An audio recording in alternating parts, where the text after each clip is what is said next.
بسم اللہ الرحمن الرحیم۔ السلام علیکم۔ میری بھابھی مجھ سے شدید نفرت کرتی تھی اور انہوں نے میرے بھائی کو بھی میرے خلاف کر دیا تھا۔ میری شادی کی عمر ہو چکی تھی مگر بھابھی کو ڈر تھا کہ بھائی کی ساری کمائی میرے جہیز پر خرچ ہو جائے گی اور کہیں شادی کے بعد میں اپنے باپ کا گھر میں حصہ نہ مانگ لوں۔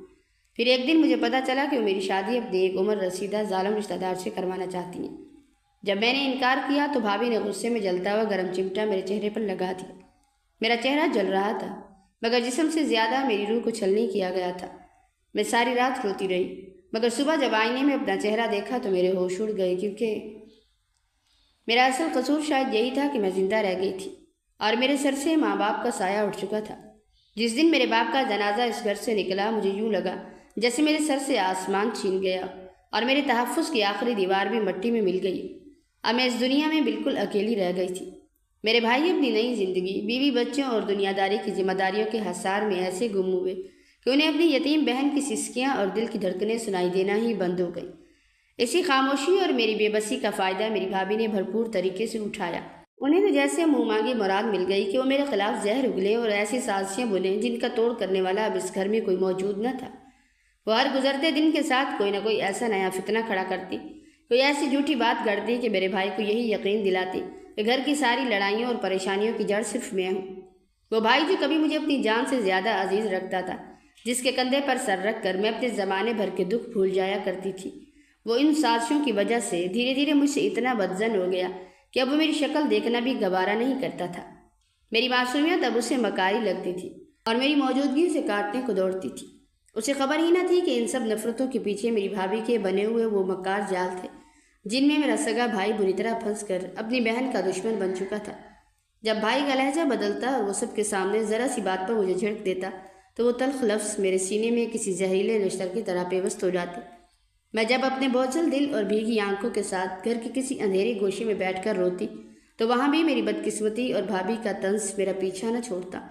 وہ زہریلی مسکراہٹ لیے میرے سر پر آ کر کھڑی ہو جاتی اور بڑے سپاٹ لہجے میں کہتی، تمہاری اس منحوس شکل اور ان بے وقت کے آنسوں نے اس گھر کی تمام رونقیں چھین لی ہیں۔ جب سے تم اس گھر میں بوجھ بن کر بیٹھی ہو، نہ یہاں اب وہ سکون بچا ہے اور نہ تمہارے بھائی کے کاروبار میں کوئی برکت رہی ہے۔ یہ سب تمہاری کالی قسمت اور تمہاری بد نصیبی کا منحوس سایہ جو ہم پر پڑ رہا، ورنہ تمہارے آنے سے پہلے تو ہم بڑے سکھ اور چین کی زندگی گزار رہے تھے۔ وہ جب زہر اگلنے پر آتی تو ایسے ایسے چبھتے ہوئے الفاظ چنتی کہ میری روح کے ہزاروں ٹکڑے ہو جاتے۔ انہیں اس بات کا ذرا برابر بھی احساس نہ تھا کہ ان کی کہی ہوئی ایک ایک بات میرے جیتے جی مجھے قبر کے قریب کر رہی ہے۔ میں سب کچھ سن کر بھی پتھر کی مورت بنی خاموش رہتی، ایک لفظ بھی زبان پر نہ لاتی، کیونکہ میرا اپنا خون، میرا بھائی، میرا اکلوتا سہارا بھی اس ظلم کے مورچے میں ان کے ساتھ برابر کا شریک تھا اور خاموشی سے میرا تماشا دیکھ رہا تھا۔ جب دکھ کا بوجھ میرے نحیف کندھوں کی برداشت سے زیادہ ہو جاتا، جب سینے میں سانس لینا بھی محال ہونے لگتا تو میں ہارے ہوئے قدموں کے ساتھ شام کے ڈھلتے سائے میں اپنے ماں باپ کی قبر پر جا کر ڈھیر ہو جاتی۔ میں وہاں گھنٹوں اس ٹھنڈی مٹی سے لپٹ کر زاروں قطار روتی اور ہچکیاں لیتے ہوئے انہیں بھائی کی بے رخی اور بھابھی کے ستم کی پوری داستان سناتی۔ میرا دل کہتا کہ شاید آج میرا باپ مٹی کے نیچے سے اٹھ کر مجھے سینے سے لگا لے گا، شاید میری ماں اپنی چادر میں مجھے چھپا لے گی، مگر افسوس وہاں مٹی کے اس خاموش ڈھیر کے سوا کوئی ایسا نہ تھا جو میری اس درد بھری داستان کو سن کر تڑپ اٹھتا یا میرے بہتے ہوئے آنسوں کو اپنے ہاتھوں سے پونچھ پاتا۔ میں وہاں سے پھر اسی جہنم نما گھر میں بوجھل قدموں کے ساتھ واپس آ جاتی، یہ جانتے ہوئے کہ کل کا سورج پھر ایک نیا زخم اور ایک نئی رسوائی لے کر میرا منتظر کھڑا ہے۔ میری زندگی بس اب ایک ایسے بند گلی کا سفر بن چکی تھی جہاں موت کے سوا کوئی دوسرا راستہ نظر نہیں آتا تھا۔ میری بھابھی کو اس گھر میں آئے ہوئے اب 9 برس بیت چکے تھے۔ جب تک میری ماں زندہ تھی انہوں نے بھابھی کو پھولوں کی طرح رکھا اور کبھی گھر کے کام کی آنچ تک نہ آنے دی۔ ماں کے اسی حد سے زیادہ لاڈ پیار نے بھابھی کی عادات بگاڑ دی تھی، مگر ماں کی آنکھ بند ہوتے ہی جیسے اس گھر کے قانون بدل گئے۔ ان کے جانے کے بعد میں اپنی ہی بھابھی کی نظر میں ایک مفت کی ملازمہ بن کر رہ گئی اور وہ کسی صورت اس آسائش کو ہاتھ سے نہیں جانے دینا چاہتی تھی۔ یہی وجہ تھی کہ میری شادی کے لیے جتنے بھی معزز گھرانوں سے پیغام آئے انہوں نے ہر بار جھوٹ اور فریب کا سہارا لے کر انہیں ٹھکرا دیا اور بھائی کے کان بھر دیے کہ میں خود ہی ان رشتوں کو پسند نہیں کرتی۔ بھائی نے بھابھی کی باتوں کو حرف آخر سمجھا اور مجھ سے اس قدر بدظن ہوئے کہ مہینوں مجھ سے کلام کرنا چھوڑ دیا۔ وہ اپنے چھوٹے سے چھوٹے کام کے لیے بھی مجھے پکارنا گوارا نہیں کرتے تھے اور نہ ہی کبھی میری طرف شفقت سے دیکھتے تھے۔ میں بہن تھی، ان کا یہ پتھر جیسا رویہ میری روح کو زخمی کر دیتا تھا، مگر اپنے سے 15 سال بڑے بھائی کی آگے زبان کھولنا میرے بس میں نہ تھا۔ میری ماں نے میری تربیت ہی کچھ ایسی کی تھی کہ بڑوں کے سامنے ہمیشہ سر جھکا کر رہا جاتا ہے، چاہے وہ غلط ہی کیوں نہ ہو۔ ماں کے انہی اصولوں نے مجھے آج اس مقام پر لا کھڑا کیا تھا کہ بھابھی کی ہر زیادتی پر میں چپ چاپ ان کی خدمت گزاری میں لگی رہتی، کیونکہ مجھے سلے میں صرف اچھائی کرنا سکھایا گیا تھا۔ کئی بار جب دل پر بوجھ بڑھتا تو جی چاہتا کہ ان سازشوں کا پردہ چاک کر دوں، مگر میں ایک بے بس قیدی سے زیادہ کچھ نہ تھی، کیونکہ وہ گھر بھابھی کے نام ہو چکا تھا اور بھائی کا تمام تر کاروبار بھی بھابھی کے میکے والوں کے رحم و کرم پر تھا۔ مالی طور پر مستحکم اور بااثر خاندان سے تعلق رکھنے کی وجہ سے بھابھی کا روب اس گھر کی دیواروں پر صاف نظر آتا تھا اور لوگ بھی ان کے خاندان کی بہت عزت کرتے تھے۔ یہی وجہ تھی کہ بھائی ان کی کسی بات کو ٹالنے کی ہمت نہیں رکھتے تھے۔ ان کی نظر میں بیوی کی ہر بات سچ تھی اور مجھ یتیم بہن کا دکھ اور ہمدردی ان کی زندگی سے کہیں بہت پیچھے چھوٹ گئی تھی۔ اب میں اسی گھر کی چار دیواری میں ایک ایسی زندہ لاش تھی جس کا اپنا کوئی ارمان تھا نہ کوئی آواز۔ میری زندگی کا ہر دن صبح صادق کی اذان کے ساتھ ہی شروع ہو جاتا۔ جب ہر طرف سکوت ہوتا تو میں اپنے بوجھل دل اور تھکے ہوئے وجود کے ساتھ بستر چھوڑ دیتی تاکہ سورج نکلنے سے پہلے گھر کی صفائی اور کچن کے تمام کام نمٹا سکوں۔ میں تنہا پورے گھر کا بوجھ اٹھاتی اور پھر سب کے لیے گرما گرم ناشتہ تیار کرتی، جبکہ بھابھی اپنے بچوں کے ساتھ مگن دیر گئے تک خواب خرگوش کے مزے لیتی رہتی، اور جب وہ ہڑبڑا کر اٹھتی تو دسترخوان ان کے منتظر سجے ہوتے تھے۔ وہ تو اپنے خالق کے حضور سجدہ کرنے یعنی نماز تک کی پابند نہ تھی، اور جب ایک دو بار میں نے ہمت کر کے انہیں ٹوکنا چاہا تو انہوں نے اس بات کو انا کا مسئلہ بنا لیا اور بھائی کے کانوں میں میرے خلاف ایسا زہریلا مواد بھرا کہ بھائی نے سب کے سامنے میری وہ توہین کی کہ میری روح تک لرز اٹھی۔ اس دن کے بعد میں نے ان کے سامنے زبان کھولنا ہی چھوڑ دیا۔ وہ مجھ پر ظلم کا کوئی موقع ہاتھ سے نہ جانے دیتی، مجھ سے گولوں کے بیل کی طرح 24 گھنٹے کام نکلواتی، اور جب پیٹ کی آگ بجھانے کا وقت آتا تو ان کی ظالم نظریں میرے ایک ایک نوالے کا حساب رکھتی تھی۔ ہم سب کو ایک ساتھ دسترخوان پر بیٹھنا ہوتا تھا، اس لیے وہ بھائی کی موجودگی میں تو بڑی ہمدرد بن کر مجھے کھانے کا اصرار کرتی، مگر جیسے ہی بھائی کی نظر ہٹتی یا وہ کمرے سے باہر جاتے وہ جھپٹ کر میرے سامنے سے پلیٹ کھینچ لیتی اور میں ادھورے نوالوں کے ساتھ بس ان کا منہ دیکھتی رہ جاتی۔ مجھے صرف اتنی ہی دیر کھانے کی اجازت تھی جتنی دیر بھائی وہاں بیٹھے ہوتے تھے۔ کبھی کبھی تو ایسا بھی ہوتا تھا کہ اگر وہ کسی وجہ سے کھانا نہ کھاتے تو اس دن مجھے بھی فاقہ کرنا پڑتا تھا۔ میں سارا دن پھٹے پرانے اور پیوند لگے کپڑوں میں گھر کی چاکری کرتی، لیکن جیسے ہی کوئی مہمان گھر کی دہلیز پار کرتا بھابھی فوراً اپنا کوئی پرانا اترن سوٹ میری طرف پھینک دیتی اور مہمانوں کے سامنے مظلومیت کا ڈھونگ رچاتے ہوئے کہتی کہ میں نے تو اپنی نند کو سگی بہنوں کی طرح پلکوں پر بٹھا کر رکھا ہے، لیکن یہ خود ہی بد دماغ ہے کہ مجھ سے بنا کر نہیں رکھتی۔ اسے میرا اس گھر میں ہونا ایک آنکھ نہیں بھاتا، تبھی یہ نہ تو مجھ سے بات کرتی ہے اور نہ ہی گھر کے کسی کام میں میرا ہاتھ بٹاتی ہے، بلکہ سارا دن اپنے کمرے میں منہ چھپا کر پڑی رہتی ہے۔ آنے والے مہمان حیرت سے مجھے تکتے، کیونکہ وہ بخوبی واقف تھے کہ بھابھی کے آنے سے پہلے یہ گھر میں نے ہی اپنے خون پسینے سے سینچا تھا اور میں نے اپنی ماں کو کبھی تھکن کی تپش تک نہیں پہنچنے دی تھی۔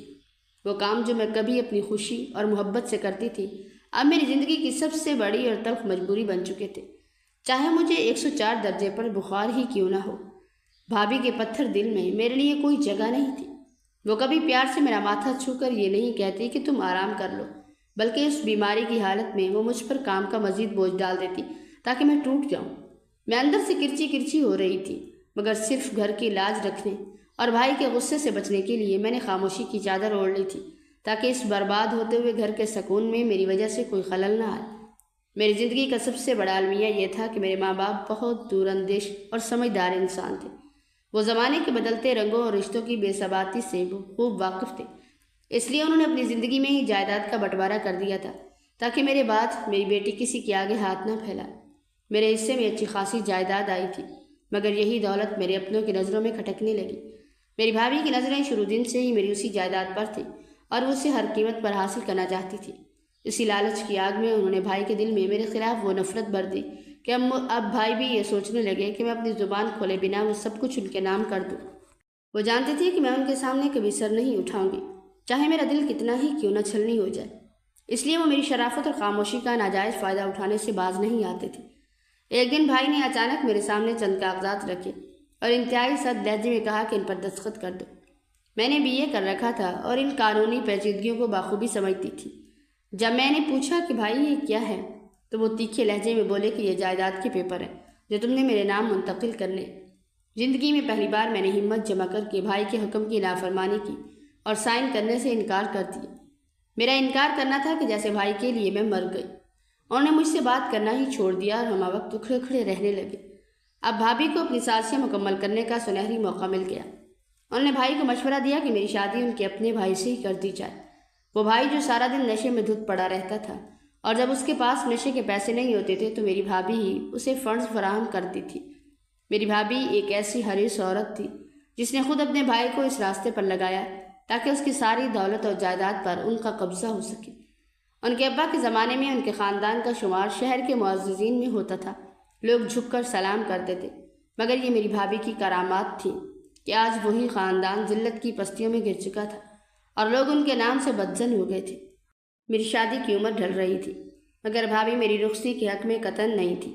وہ بھائی کو مسلسل ورگلاتی رہتی کہ وہ میرے لیے رشتے دیکھنا چھوڑ دے، کیونکہ انہیں ڈر تھا کہ اگر میں بیاہ کر چلی گئی تو میں اپنے ساتھ اپنی جائیداد اور دولت بھی لے جاؤں گی اور پیچھے ان کے پاس کچھ نہیں بچے گا۔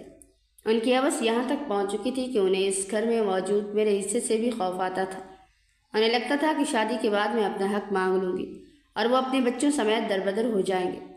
اس خوف نے انہیں مزید ظالم بنا دیا تھا۔ میں گھر کی ایک ایسی ملازمہ بن چکی تھی جس کا کام صبح سے رات تک صرف خدمت کرنا تھا۔ گھر کی صفائی ہو، برتن دھونے ہوں یا ڈھیروں کپڑے، سارا بوجھ میرے نحیف کندھوں پر تھا، جبکہ بھابھی سارا دن موبائل میں مگن رہتی یا محلے بھر کی جاسوسی کے لیے دوسروں کے گھروں میں ڈیرے ڈالے رکھتی تھی۔ اکثر بھائی ان کی اس عادت پر ناراض بھی ہوتے کہ غیروں کے گھروں میں بلا وجہ جانا اچھا نہیں لگتا، مگر وہ کسی کی کہاں سننے والی تھی۔ وہ بے دھڑک جہاں چاہتی چلی جاتی اور میں پیچھے ان کے بچوں اور گھر کی چکی میں پستی رہتی تاکہ کسی طرح اس گھر کا بکھرتا ہوا سکون بچا سکوں۔ جیسے ہی بھائی کے گھر کے آنے کی آہٹ ہوتی تو بھابھی فوراً کمرے میں بند ہو جاتی اور ان کا وجود گھر کے کاموں کے لیے ناپید ہو جاتا۔ اگر کبھی وہ دکھاوے کے لیے کوئی کام ہاتھ میں لیتی بھی تھی تو اتنی اجرت اور بے دلی سے کرتی کہ کام سنوارنے کی بجائے بگاڑ ڈالتی تھی، جس کا نتیجہ یہ نکلتا کہ مجھے ان کی پھیلائی ہوئی گندگی صاف کرنے اور بگڑے ہوئے کام کو ٹھیک کرنے میں گھنٹوں لگ جاتے۔ اسی خواری سے بچنے کے لیے میں نے انہیں کسی بھی کام کو ہاتھ لگانے سے منع کر رکھا تھا، کیونکہ وہ سلیقے سے زیادہ بگاڑ پیدا کرنے میں مہارت رکھتی تھی۔ ایک دن بھائی نے گھر آ کر خوشخبری سنائی کہ شام کو میرے رشتے والے آ رہے ہیں۔ یہ سننا تھا کہ بھابھی کا غصہ ساتویں آسمان کو چھونے لگا۔ وہ حسد کی آگ میں تڑپنے لگی اور خام خواہ گھر میں برتن پٹکنے اور مجھ پر چیخنے چلانے لگے۔ شام کو مہمانوں نے آنا تھا اور دوپہر سے ہی انہوں نے سر درد کا بہانہ بنا کر بستر پکڑ لیا۔ انہوں نے مجھے چائے بنانے کا کہا تھا، مگر میں بھائی کے کہے کے مطابق مہمانوں کے لیے لوازمات تیار کرنے میں اتنی مگن تھی کہ میرے ذہن سے بالکل نکل گیا کہ بھابھی نے چائے مانگ لیا۔ میں کام کی زیادتی کی وجہ سے یہ بات مکمل طور پر فراموش کر چکی تھی کہ اچانک بھابھی کچن میں دندناتی ہوئی داخل ہوئی اور مجھ پر گالیوں کی بوچھاڑ کر دی۔ کہنے لگی تمہیں چائے لانے کو کہا تھا اور تم یہاں اپنے خواب بن رہی ہو۔ بڑی فکر ہے تمہیں اپنے رشتے کی۔ اگر شادی کا اتنا ہی شوق چڑھا ہے تو کسی کے ساتھ گھر سے بھاگ جاؤ، ہماری جان چھوٹے اور اس گھر میں سکون آئے۔ ان کے ان گھٹیا الفاظ نے میری روح کو گھائل کر دیا۔ وہ بدتمیزی پر اتر آئی تھی۔ انہوں نے بادشاہانہ انداز میں میرے بال کھینچ کر مجھے تپتے ہوئے چولہے سے پرے دھکیلا اور خود چائے کا پانی چڑھانے لگی۔ میں اس وقت بھائی کے لیے روٹیاں بیل رہی تھی۔ میں نے ڈرتے ڈرتے منت کی، بھابھی خدا کے لیے اس روٹی کو خراب مت کیجیے، بھائی کے آنے کا وقت ہے، اگر وقت پر کھانا نہ ملا تو وہ مجھے بہت ڈانٹیں گے۔ مگر ان کے دل میں تو جیسے رحم نام کی کوئی شے ہی نہ تھی۔ انہوں نے جان بوجھ کر وہ روٹی توے سے اٹھا کر فرش پر پھینک دی۔ یہ دیکھ کر میرے ضبط کا بندھن ٹوٹ گیا اور آنکھوں سے بے اختیار آنسو جاری ہو گئے، کیونکہ کچن میں مزید آٹا بھی موجود نہ تھا کہ میں دوسری روٹی تیار کر پاتی۔ مجھے یقین تھا کہ اس بار بھی بھائی کی ڈانٹ کا رخ میری ہی طرف ہوگا۔ مجھے زندگی میں پہلی بار شدید غصہ آیا۔ میں نے چائے کا پانی شیلف پر رکھا اور گری ہوئی روٹی اٹھا کر دوبارہ توے پر ڈال دی تاکہ بھائی کو بھوکا نہ رہنا پڑے۔ بھابھی مجھے خونخوار نظروں سے گھورتے ہوئے زہریلے لہجے میں بولی، آج تو بڑا بھائی کا خیال آ رہا ہے، کیونکہ اس نے تمہارے ہاتھ پیلے کرنے کی بات کر دی ہے نا۔ اب میں دیکھتی ہوں کہ وہ رشتے والے کیسے ہاں کرتے اور تم اس گھر سے کیسے رخصت ہوتی ہو۔ ان کے ان الفاظ میں چھپا خوفناک عزم دیکھ کر میرا دل بری طرح دھڑکنے لگا کہ نہ جانے آج شام وہ میرے نصیب کے ساتھ کیا کھیل کھیلنے والی ہے۔ میں نے انہیں نظر انداز کرتے ہوئے اپنا رخ پھیر لیا، مگر میری یہ خاموشی ان کے غصے کی آگ پر تیل کا کام کر گئی۔ انہوں نے تیش میں آ کر میرے ہاتھ سے تپتا ہوا چمٹا جھپٹا اور پوری قوت سے میرے چہرے پر دے مارا۔ جلن اور کرب کی ایک ایسی لہر میرے وجود میں دوڑی کہ میرے حلق سے چیخیں نکلنے لگی مگر ان کا دل نہ پسجا۔ انہوں نے وہ گرم چمٹا تب تک میرے گال سے چمٹائے رکھا جب تک باہر کے گیٹ کھلنے اور بھائی کے سلام کی آواز سنائی نہ دی۔ اللہ کا لاکھ شکر تھا کہ چمٹا اتنا تپتا ہوا نہیں تھا کہ میری کھال پگھل جاتی، مگر میرا چہرہ جل چکا تھا اور وہاں ایک بدنما سیاہ نشان ابھر آیا۔ میں تڑپتی ہوئی وہیں فرش پر بیٹھ گئی اور اپنے گال کو ہاتھوں میں چھپا لی۔ میری ہچکیاں سن کر بھائی بدحواس ہو کر کچن کی طرف بھاگے، مگر وہاں تو بھابھی کی فنکاری عروج پر تھی۔ بھائی کو دیکھتے ہی وہ آنکھوں میں مصنوعی آنسو بھر کر چلانے لگی کہ یہ کیا کر دیا تم نے؟ اگر تمہیں میرے بھائی سے ہی شادی کرنی تھی تو اس آنے والے رشتے کو ٹھکرانا تھا تو مجھ سے کہہ دیا ہوتا، اس طرح خود کو جلا کر اپنا نقصان تو نہ کیا ہوتا۔ اب اس جلے ہوئے چہرے کے ساتھ تم سے کون شادی کرے گا؟ ان کے اس مکارانہ جملے اور جھوٹی ممتا پر مجھے بے حد غصہ آیا، مگر میرے پاس بولنے کی سکت نہ تھی۔ آنسو اس جلے ہوئے زخم پر گر رہے تھے جس سے جلن کی شدت میں مزید اضافہ ہو رہا تھا، لیکن میں اپنے ضبط کے بندھن کو ٹوٹنے سے روک نہ سکی۔ بھائی نے ہمیشہ کی طرح بھابھی کے لفظوں کو سچ مانا اور ان کی اندھی تقلید کرتے ہوئے نفرت سے میری طرف دیکھا اور کہنے لگی، مجھے تم سے یہ امید ہرگز نہیں تھی کہ تم اتنی گر جاؤ گی۔ یہ کہہ کر وہ غصے کے عالم میں گھر سے نکل گئے اور پھر پوری رات پلٹ کر نہیں آئے۔ میں نے وہ سارا دن اور رات آنسو کے سپرد کر دی اور پہلی بار گھر میں کھانا نہیں بنایا۔ میں اپنے اس کمرے میں جا کر بند ہو گئی جو دکھنے میں ایک کمرہ کم اور اسٹور روم زیادہ لگتا تھا، جہاں گھر کا تمام فالتو اور غیر ضروری کباڑ پڑا رہتا تھا۔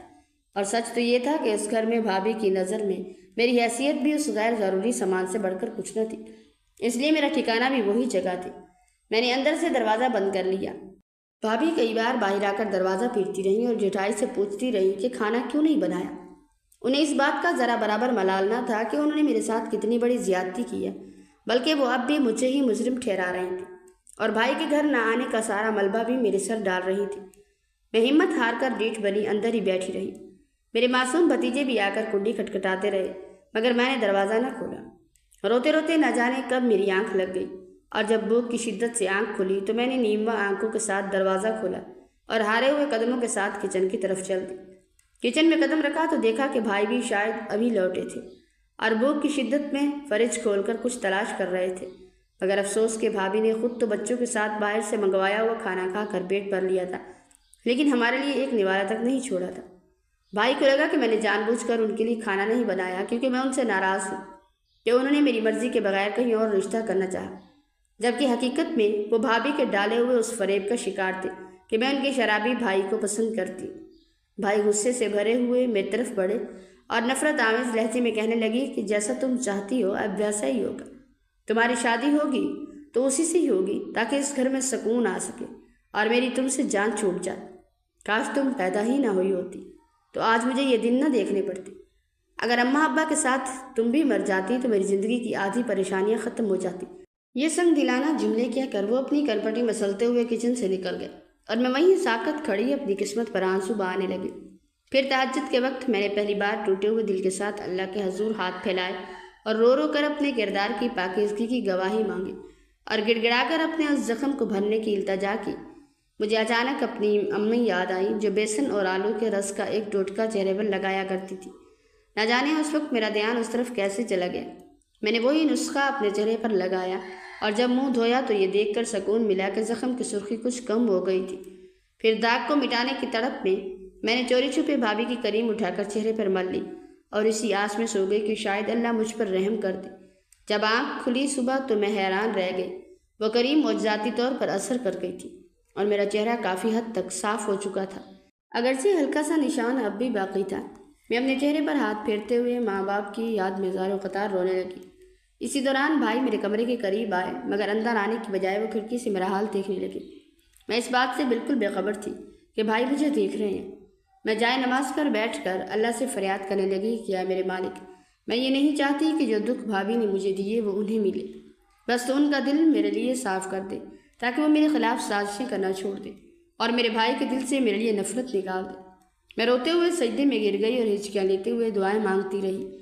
بھائی یہ سارا منظر دیکھ رہا تھا۔ اسے پچھلے کچھ دنوں سے بھابھی کی باتوں پر شک ہونے لگا تھا اور آج پہلی بار اسے میری سچائی کا یقین ہو رہا تھا، ورنہ جب سے بھابھی اس گھر میں آئی تھی میری آواز تو جیسے دب کر رہ گئی تھی اور سب کو یہی لگتا تھا کہ میں ایک روایتی نند کی طرح ان کا جینا حرام کر رہی ہوں، جبکہ حقیقت اس کے بالکل برعکس تھی اور میں اپنے ہی گھر میں ایک مظلوم قیدی کی زندگی گزار رہی تھی۔ میں نماز پڑھ کر اٹھی اور بوجھل قدموں کے ساتھ کچن میں چلی گئی تاکہ سب کے لیے کھانا تیار کر سکوں۔ بھائی نے اس بات کا ذرا بھی احساس نہ ہونے دیا کہ وہ کھڑکی سے میری تمام دعائیں اور فریادیں سن چکی ہے اور اب ان کی سوچ بدل رہی ہے۔ ابھی میں ہانڈی چولہے پر چڑھا رہی تھی کہ بھابھی کسی زہریلی ناگن کی طرح کچن میں داخل ہوئی اور میرے قریب آ کر پھونکارنے لگی کہ میں نے تمہیں پہلے ہی کہا تھا کہ اس گھر میں تمہاری کوئی نہیں سنے گا۔ تم نے مجھ سے پنگا لینے کی غلطی کی ہے، اب اس کا انجام بھگتنے کے لیے تیار ہو جاؤ۔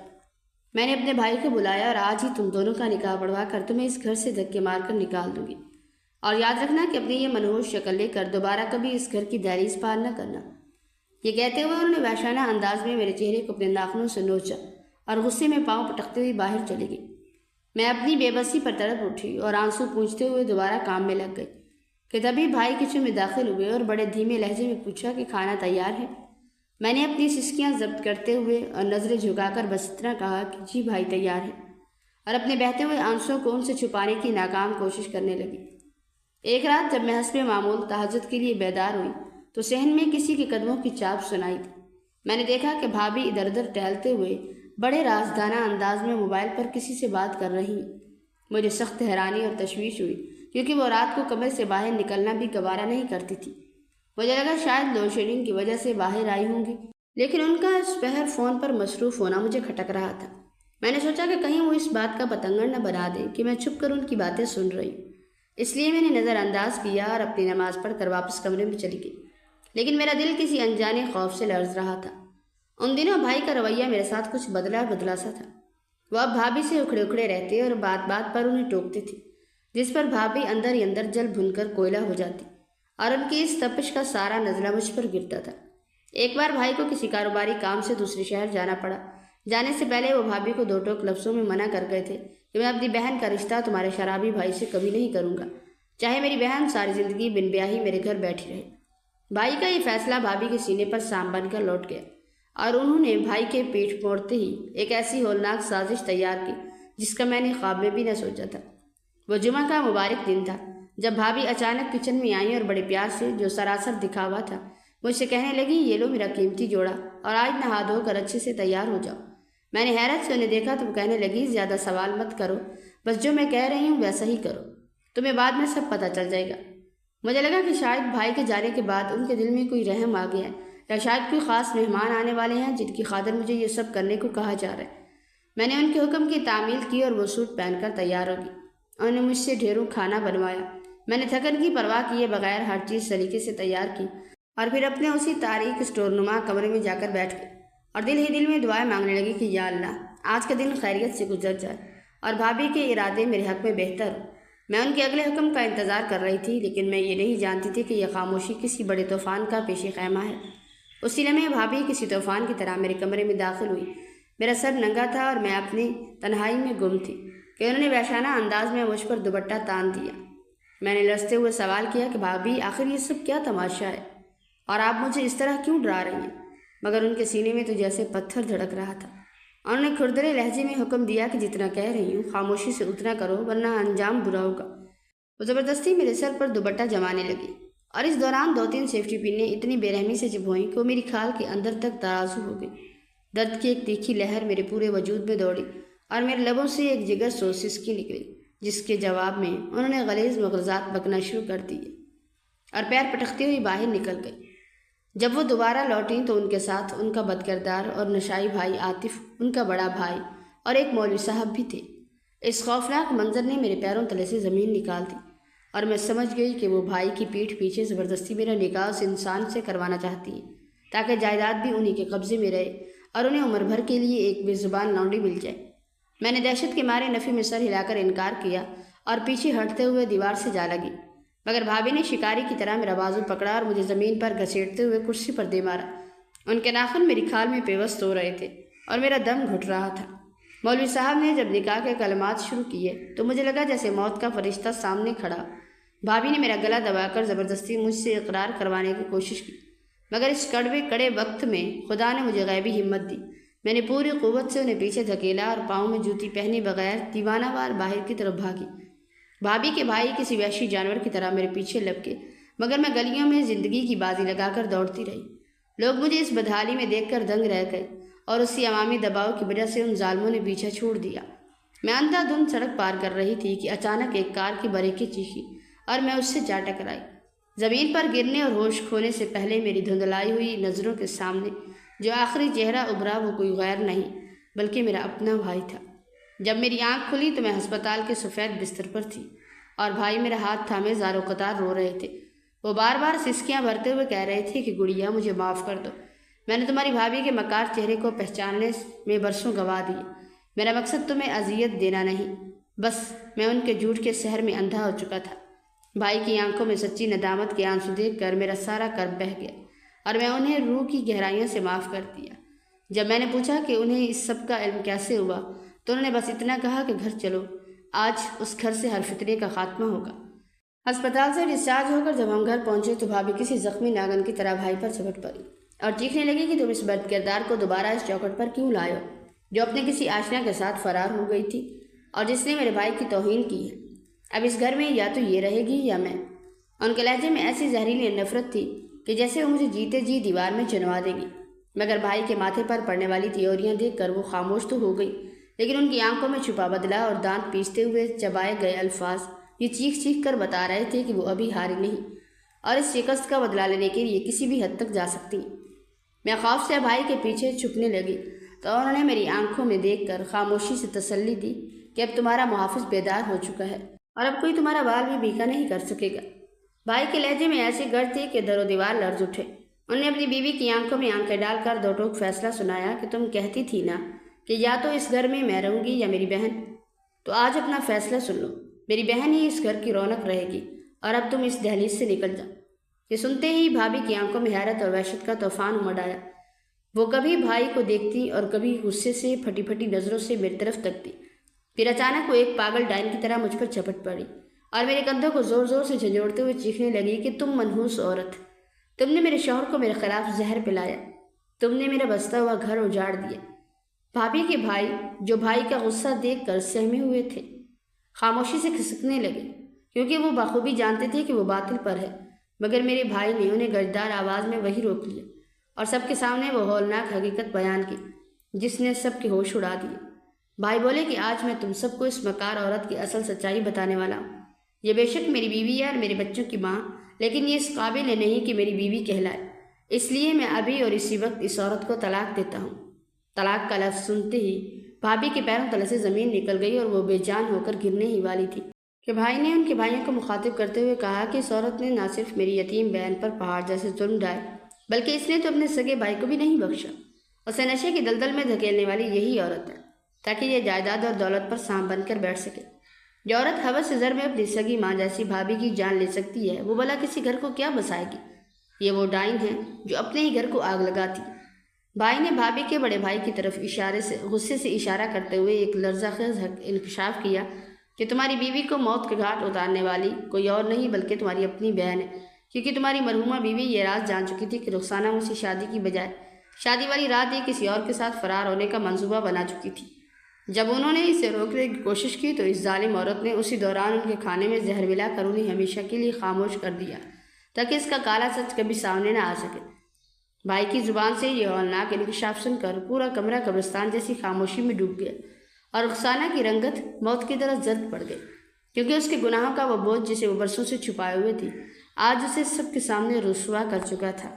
یہ سن کر بھابھی کے بڑا بھائی طیش میں آ کر آگے بڑھا اور اپنی بہن کے منہ پر ایک ایسا زوردار تھپڑ رسید کیا کہ اس کی گونج پورے کمرے میں سنائی دی۔ اس نے نفرت سے بھابھی کی طرف دیکھا اور کڑکدار آواز میں بولا، کیا اس سے ہمارا اس مکار اور قاتل عورت سے کوئی رشتہ نہیں؟ تم نے ہمارے خاندان کی پگڑی اچھالی، تم نے اس معصوم بچی پر ظلم ڈھائے اور ایک بے گناہ کی جان لی، تم اب ہمارے لیے مر چکی ہو۔ بھائی تم اسے ابھی طلاق دو یا گھر سے نکالو، لیکن یاد رکھنا اگر اس نے دوبارہ ہمارے گھر کی دہلیز چھونے کی کوشش کی تو میں اپنے ہاتھوں سے اس کا گلا دبا دوں گا۔ یہ کہہ کر وہ دونوں بھائی مولوی صاحب سمیت وہاں سے نکل گئے۔ رخسانہ اب اکیلی اور بے یار و مددگار رہ گئی اور وہ زار و قطار روتی ہوئی بھائی کے پاؤں میں گر گئی اور گڑ گڑا کر معافی مانگنے لگی کہ مجھے معاف کر دو، جس کے لیے میں نے یہ سب کیا اب وہ میرا نہیں رہا، میں نے شمسہ کے ساتھ جو کیا اس پر بھی نادم ہوں۔ وہ بھائی کو دکھانے کے لیے ہاتھ جوڑ کر میرے سامنے کھڑی ہو گئی مگر اس کی آنکھوں میں اب بھی وہی پرانا حسد ناچ رہا تھا۔ میں خوف کے مارے بھائی کی پیٹھ کے پیچھے چھپ گئی۔ بھائی اس کی عیاری سمجھ چکے تھے اور ویسے بھی وہ اسے طلاق دے کر اپنا فیصلہ سنا چکے تھے۔ انہوں نے حقارت سے اسے دھکا دے کر گھر سے باہر نکال پھینکا۔ وقت کا پہیہ گھومتا رہا اور رخسانہ کی کوئی خبر نہ آئی، مگر اس کا چھوٹا بھائی اب مکمل طور پر ایک نیا انسان بن چکا تھا۔ وہ پڑھا لکھا اور نیک سیرت نوجوان تھا، جو صرف اپنی بہن کے شر کے باعث نشے کی دلدل میں جا گرا تھا۔ رخسانہ کے جاتے ہی وہ سنبھل گیا اور ایک معزز کمپنی میں برسر روزگار ہو گیا۔ بھائی کو میری زندگی کے لیے اس سے زیادہ موزوں جیون ساتھی کوئی نظر نہ آیا۔ ہم دونوں ایک ہی عمر کے تھے اور ایک دوسرے کے دکھ سکھ سے واقف تھے۔ بھائی نے میری جائیداد میرے حوالے کی اور بڑے وقار کے ساتھ مجھے عاطف کے گھر رخصت کر دیا۔ اپنی شادی کے کچھ عرصہ بعد میں نے بھائی کی اداسی دور کرنے کے لیے اپنے ماموزاد بہن زنیرہ سے ان کا نکاح کروا دیا۔ زنیرہ کو اس کے سابقہ شوہر نے صرف اس لیے ٹھکرا دیا تھا کہ وہ کبھی ماں نہیں بن سکتی۔ وہ بچوں کی ممتا کے لیے تڑپ رہی تھی، اور جیسے ہی اسے میرے بھائی کے بچے ملے اس نے انہیں اپنی روح میں بسا لیا اور اجڑے ہوئے گھر کو دوبارہ گلستان بنا دیا۔ ایک دن جب میں اور زنیرہ شہر کے ایک بڑے خیراتی میلے میں گئے تو وہاں ایک خستحال، بدبودار اور نہایت بدصورت عورت ہاتھ پھیلا کر لوگوں سے روٹی کا ٹکڑا مانگ رہی تھی۔ اس کی حالت دیکھ کر میرا کلیجہ منہ کو آ گیا۔ میں نے اپنے ہاتھ میں موجود کھانا اسے تھما دیا تو وہ وحشیوں کی طرح اسے نوچ کر کھانے لگی جیسے برسوں کی بھوکی ہو۔ اسی اثنا میں اس کے چہرے سے بوسیدہ چادر سرکی تو میں ساکت رہ گئی۔ وہ بھیانک اور گندگی میں اٹی ہوئی عورت کوئی اور نہیں بلکہ رخسانہ بھابھی تھی۔ اسے اس حال میں دیکھ کر میری روح کانپ اٹھی، مگر میں نے زنیرہ پر کچھ ظاہر نہ ہونے دیا اور چپ چاپ وہاں سے ہٹ گئی۔ میں سوچنے لگی کہ یہ اس کے اپنے ہی سیاہ مال کی فصل تھی جو آج وہ کاٹ رہی تھی، جس نے سگی بھابھی کا لہو بہایا اور میرے نصیب پر ناگر بن کر بیٹھی رہی۔ آج قدرت نے اسے نشان عبرت بنا دیا تھا۔ میں نے اس کے لیے ہدایت کی دعا کی اور اطمینان بھری مسکراہٹ کے ساتھ بھائی کے گھر کی طرف روانہ ہو گئی، جہاں آج میرے بھائی نے اپنے نئے کاروبار کی کامیابی اور اپنی خوشحال زندگی کے شکرانے میں ایک بہت بڑی عظیم الشان دعوت خیرات رکھی ہوئی تھی، اور پورا گھر خوشیوں کے نور سے جگمگا رہا تھا۔